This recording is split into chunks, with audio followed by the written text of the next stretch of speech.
في سورة المدثر أيضا نجد في قول الله سبحانه وتعالى: والليل إذ أدبر والصبح إذا أسفر. شيء آخر، إذا هنا أدبر وأسفر. أسفر، كلمة أسفر يعني كشف، انكشف، مثل في آية أخرى: والليل إذا يغشى والنهار إذا تجلى، يعني انكشف.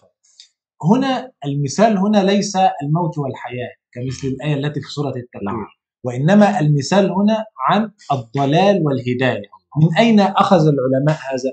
من الآيات التي قبلها: كذلك يضل الله من يشاء ويهدي من يشاء وما يعلم جنود ربك إلا هو وما هي إلا ذكرى للبشر كلا والقمر والليل إذ أدبر والصبح إذا أسفر.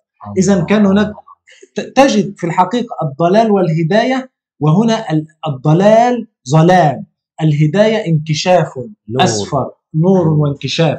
إذا أسفر كأن الهداية ينكشف فيها الحق في هذه الآية. Begitu juga berkaitan dengan al-lail wan nahar itu pada ayat yang surah yang lain. Allah berfirman, wal laili idza adbar was-subhi idza asfar. Kalimat adbar ini artinya adalah begitu saja berlalu atau sudah berlalu begitu saja, artinya sangat gelap sekali. Begitu ketika was-subhi asfar, asfar itu adalah inkisyaf, ya. Sedangkan asfar itu ya sangat jelas.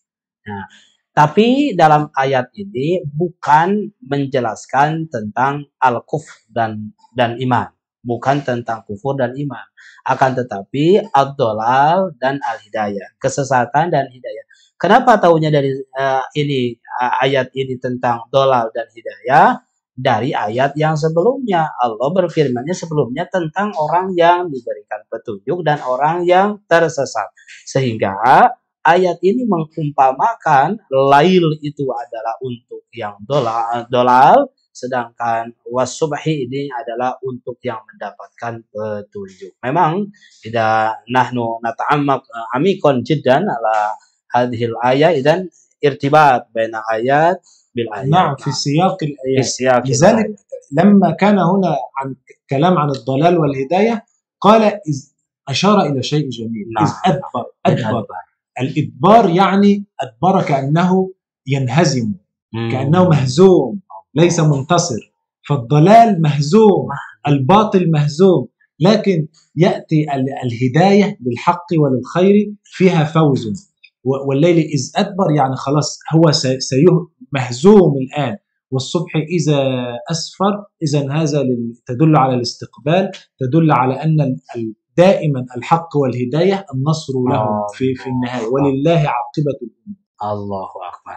Nah, bahkan kalimat ini menggunakan walilid adbar untuk menunjukkan kepada dhalal, kesesatan. Maka kesesatan itu harus berlalu begitu saja, biarin ini berlalu saja, jangan dipikirkan, mahzun.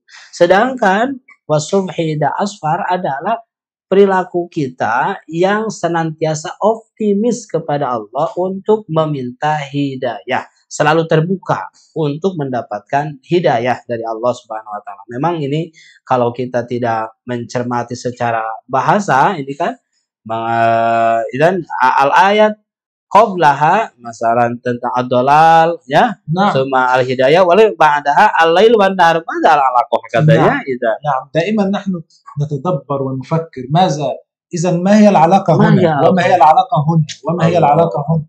وذكر الليل والنهار كثير في مواضع كثيرة. في موضع يتحدث والليل إذا يغشى والنهار إذا تجلى، وآيات لهم الليل نسلخ منه النهار، وآيات لهم الليل في سورة ياسين نسلخ منه النهار كأنه يعني كان أحدهما يغطي الآخر تغطية.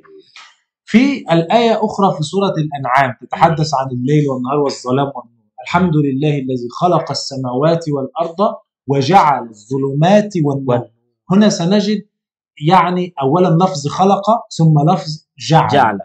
الخلق غير جعل، يعني هنا الخلق إيجاد الشيء، إيجاد الشيء يعني صناعة الشيء في البداية. ثم جعل هنا الأمر والذي يجعل فيه الخاصية، إذن الخاصية أو المنفعة أو الفائدة.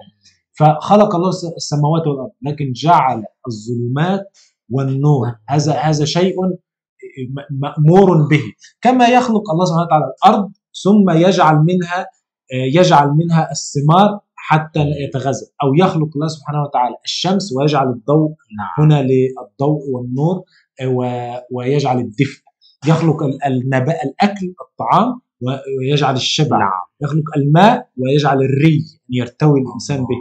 إذن المنفعة ألا له الخلق والأمر، فالله سبحانه وتعالى هو الذي يخلق الشيء في الأول، كذلك يجعل فيه الفائدة والمنفعة. Begitu juga dalam ayat yang lain ini mentadaburi kalimat al-lail wan nahar dalam alhamdulillahilladzi ja'ala khalaqas samawati wal arda wa ja'ala dzulumati wan nur. Nah, kenapa Allah pada kalimat khalaqa ini untuk as-samawati wal ard? Karena memang khalaqa itu Allah yang menciptakan sejak awal. Allah sendiri yang menciptakannya. Sedangkan emang ja'ala itu menjadikan al-ar ini menjadi bermanfaat. Jadi di sana adalah ada perintah Allah untuk memberikan manfaat daripada sesuatu yang Allah ciptakan. Manfaat itu untuk siapa? Untuk manusia.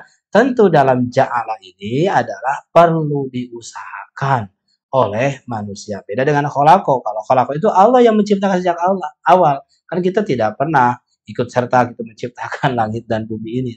Tapi untuk kita menjadi tenang, menjadi damai, menjadi enak, menghidup di muka bumi ini, kita pun harus berusaha. Dan Allah lah yang memberikan manfaat itu. وهكذا عندما تبحث دائما وتنظر في كلمة جعل في القرآن ستجدها تختص بالأمر أو الفائدة أو المنفعة. وهو الذي جعل الليل سكنا. يعني يكون الليل موجود والنهار موجود مخلوق، لكن أن يكون سكنا، أن يسكن فيه الإنسان. والذي جعل لكم الليل لتسكنوا فيه والنهار مبصر. إذن هناك فرق في كل لفظ، وهناك دلالة في كل كلمة، وفي كل موضع، في كل مكان في القرآن الكريم. كذلك نجد في هذه الآية الظلمات جمع والنور مفرد.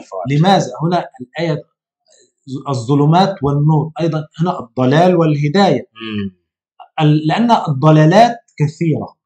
الضلال كثير، كل إنسان يقول أنا عندي الحق، أنا عندي الحق، هذا يقول أنا عندي الحق. إذن كثير جدا يدعي ادعاء. لذلك أجعل الآلهة إلها واحدا، هم كانوا يتعجبون من هذا، كيف تكون الآلهة إلها واحدا؟ هم يعبدون آلهة كثيرة بينما الحق واحد والهداية واحد. إذن الضلالات كثيرة والحق دائما واحد. Begitu juga pada lafaz berikutnya ada kalimat az-zulumat wan nur. Sebagaimana kita ketahui dalam gramatikal bahasa Arab, az-zulumat ini jamak, banyak. Sedangkan an-nur satu mufrad. Kenapa demikian?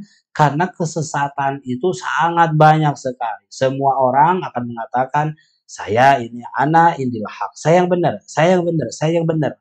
Padahal kebenaran itu adalah hanya satu. Maka ketika kebingungan mana yang benar, dan mana yang benar, maka kembalilah kepada yang al-haq, yaitu Allah Subhanahu wa taala. إذن يمكن نأخذ الفائدة من الآيات أو في هذا اليوم أن الله سبحانه وتعالى قد هدانا إلى الإيمان، وهذا الإيمان حياة لنا، حياة لقلوبنا. أو من كان ميتا فأحييناه وجعلنا له نورا يمشي به في الناس. هذه نعمة كبيرة من الله، أعظم نعمة على الإنسان أن يهديه إلى الإيمان. فالإيمان حياة، والكفر والبعد عن الله موت. كذلك ذكر الله حياة للقلب، والبعد عن الله سبحانه وتعالى والغفلة موت للقلب. كذلك الضلال والضلالات والمعاصي التي نحن نفعلها دائما هي مثل الظلمات التي تخيم على الإنسان. لكن الهداية نور، والهداية انكشاف ورؤية للخير. إذن وكذلك نستفيد من الآيات أن الله سبحانه وتعالى هو الذي بيده كل شيء، ألا له الخلق والأمر، تبارك الله رب العالمين. فهو سبحانه وتعالى الذي يهدي من يشاء ويضل من يشاء، بمن يستحق الهداية وبمن يستحق الضلال، ولا يظلم ربك أحد. Allah Rabbi.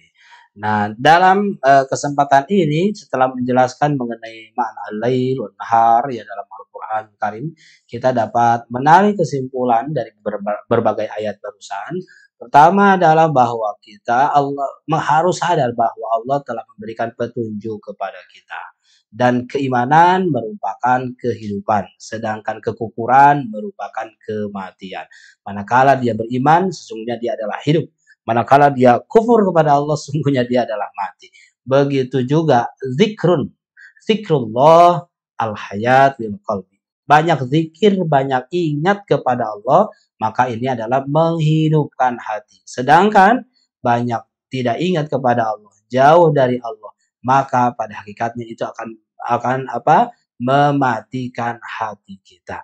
Begitu juga al-dhalal itu adalah kesesatan, itu adalah kegelapan yang tidak bisa kita pergunakan untuk melihat segala sesuatu yang baik. Sedangkan an-nur, kebaikan al-haq ini adalah cahaya yang bisa kita gunakan untuk melihat segala sesuatu. نعم وإلى لقاء آخر إن شاء الله. Baik, syukran jazilan kepada seluruh musyahidun al-kiram yang sudah berkenan bersama-sama pada kesempatan ini. Mudah-mudahan kita bisa bertemu di segmen selanjutnya setiap hari Jumat sore. Syukran jazilan ila liqa. Assalamualaikum warahmatullahi wabarakatuh. Waalaikumsalam warahmatullahi wabarakatuh.